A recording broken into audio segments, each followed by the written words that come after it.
Hello বিওয়ান্স, কি খবর? আশা করি ভালো আছুন। আমি ভালাই আছি। আজকে দুপুর বেলার একটা মিনি ব্লগ ভিডিও দিলাম আপনাদের সামনে, আশা করি সবাই দেখবেন।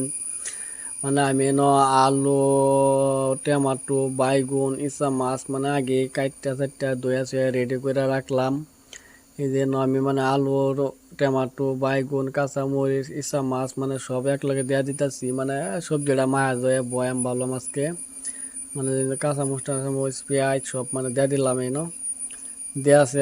ভাবছি আজকে মায়া জয়ে বয়া দেম, সবই দেখবেন ভিডিওটা কিরকম ভাবে আমি আজকে সবজিটা বানাই ইসা মাছের।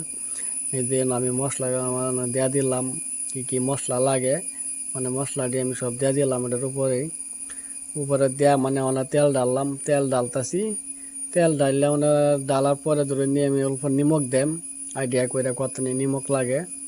বেড়ান মানুষের আইডিয়া তো বুঝবেনি, দেখলে সবজিটা বানাইতেছি কিরকম ভাবে সবই দেখবেন। এই যে আমি নিমক দিয়ে দিলাম, এই যে নিমক টিমক সব দেওয়া হয় এভরিথিং দেওয়া হয় ভাবলাম জয়া সবজিটা বয়া দেম।